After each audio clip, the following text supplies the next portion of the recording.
going on, everyone? It's good to see you all again. Today's video is gonna be kind of bittersweet as the godfather Tim Kuniskis is retiring. Let's get into it. Welcome back to the channel.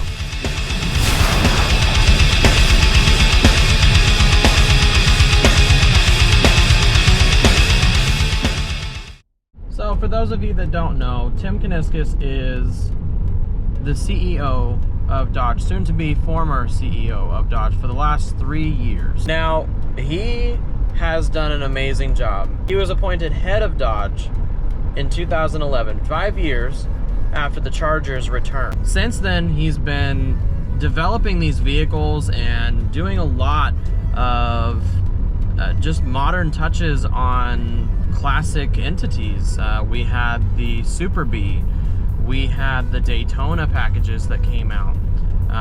Then the SRT line came out, and soon after that, 2015 rolled around, and we got the 707 horsepower Hellcat. This vehicle revolutionized what was possible to put out as a production vehicle, being the fastest land speed car, the Charger Hellcat. That was quicker than the Challenger model at that time as well. That was known as the fastest car, production car in the world. Now, those cars did fantastic.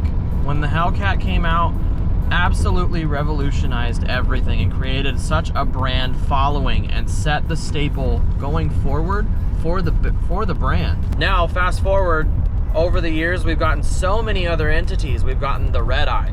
We have gotten the Super Stock. We've gotten the Demon. We've gotten now, with this last iteration, the Demon 170. There was also the Elephant crate motor that was released. All of this came about because of the Hellcat. Now, Tim has been with the company for 32 years. He worked, starting off just beginning in the plant, and worked his way all the way up to the head of Dodge before finally becoming the CEO. During his time as CEO, he wanted to steer the brand back towards sports car and car enthusiasts, driven by that muscle car heritage. And I would say he succeeded, for sure. These vehicles that he brought out, again, just completely swept the competition away. And in a lot of ways, it made a lot of other car manufacturers step their game up. Because of the Hellcat, we got so many other iterations. The ZR1 Corvette came out later on. We got the new GT500, the CTS-V, all these performance vehicles that came out in competition, direct competition, with the Hellcat. In its time, the Hellcat was the #1 selling muscle car in the world. And you can see that today. There are so many all over the place, and it's really hard to actually be on the road and not see an SRT product. Even from its beginning, the SRT 392 revolutionized what would become the staple for muscle car lovers all over the world. From its suspension all the way down to the brakes, having these massive Brembo brakes, this massive 6.4 liter motor in the front, and being able to do 0 to 60 in 4.1 seconds. These vehicles were fast, and they came on the road and they meant business. Not only that, but the cars were still luxury. They were still a comfortable ride. They were still made sense for you to go to the store and get groceries, or if you wanted to take it to church, you could take the kids with you. These cars still were practical in a way that they made sense. Then, fast forwarding and moving on to the next iterations that came out of the Scat Pack, the newer interior came out when Fiat got involved, steering all of these new features into the vehicle, the touchscreens, the modern touches in the vehicle, the new dashboards, the new speedometers, getting the new seats in the vehicle, all the way down to redesigning the interior completely. And it just gave them a fresh look and gave them this just very special thing to have. And you knew when you sat inside of an SRT product that you were in something that meant business. There's been a lot of built around the SRT products. The Fast franchise is one to mention. Later on in the movie series, I think every single one has had one. As soon as the SRT Charger came out, it was involved in the movie, and there has been one ever since. There's been so much research and development that have gone into these cars and gone into Tim's work that it makes sense for him to be retiring now at the dawn of the electric Charger, dare I say it, and the 6-liter Charger that's coming out, the Hurricane twin turbo motor that will be coming out. Regardless of number and stature, I too feel the same way, because it is not something that I see as a real muscle car. To me, this is just a step in, stab in, quick fix, and it's definitely not what us Dodge fans or muscle car enthusiasts have come to know them for. Stellantis was a large part, if not almost all of it, as to why they were going towards electrification. They were made to do so and did not have a choice or say in the matter.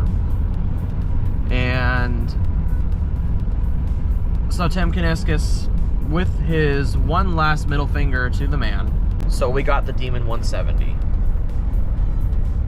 A 1,025 horsepower vehicle that can calculate its own fuel type and change its horsepower based on what you put into it, that can run amazing numbers on the drag strip and give anyone a run for its money. It's a vehicle that will forever leave a stamp on the world, and Tim Kuniskis has left his mark for sure. Now, with these vehicles, his heritage that he left at Dodge and the heritage of the original Mopar brand will live on. And with that, again, it does seem like it is the end of that era. Going forward, it's hard to say what will come out of it and how these new cars will function, how these new cars will do with the Dodge fans and the existing Mopar family. It's not something that we can say for sure yet. In my experience and the people I've talked to, the Dodge owners that I've talked to, a lot of people are not excited about them. And a lot of people are sad that it changed so much and that we lost the Hellcat, as I am. And, hopefully we will see more powerful vehicles in the future. And it's crazy just to see how his determination has brought us so many great things, down to 700 horsepower SUVs. We have the Durango, we have the TRX. These are crazy iterations of vehicles that are essentially family haulers on steroids, and we love that. So Tim, you will be missed from the entire Dodge community. We hope that your retirement is amazing, and should you ever get the chance to come back and kick some more ass, we'll be here. Tim's spot will be taken over by Christine Fuel, the CEO of Chrysler. She will be doing double duty until Mac McHale, or McClear, I apologize, takes over as CEO of Dodge. He is currently a sales executive for Dodge, and he will eventually take the CEO chair. What will be to come later in the future, who knows? As soon as Stellantis got involved, it seems like we started a downhill spiral, and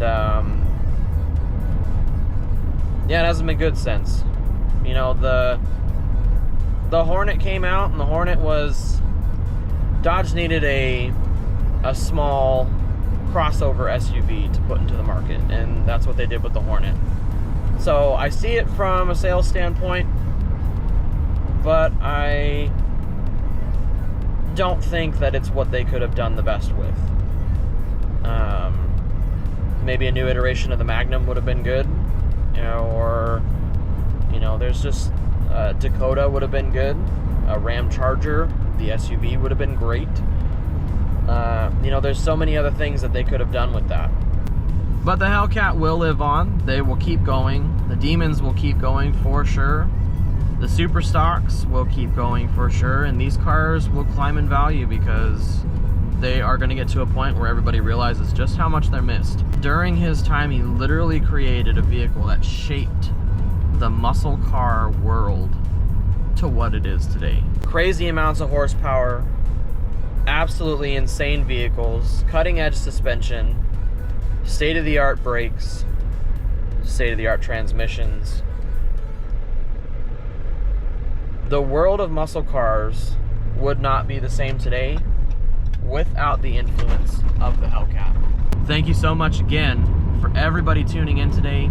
Let me know in the comments what you think the future of Dodge is going to be. What's going to happen? What are we going to get? Are we ever going to get what we have known it to be back? Because I don't think so. With everything being pushed towards electrification, who's to say? Thank you guys so much again for all the views on my last video. I cannot believe that it got 8,000 views. That is absolutely insane, and I'm so grateful. Thank you guys so much. I will have an update coming out on the scam situation and what's going on with that. But for now, we're going to end it here. Thanks again for tuning in today. Take care. Have a great one.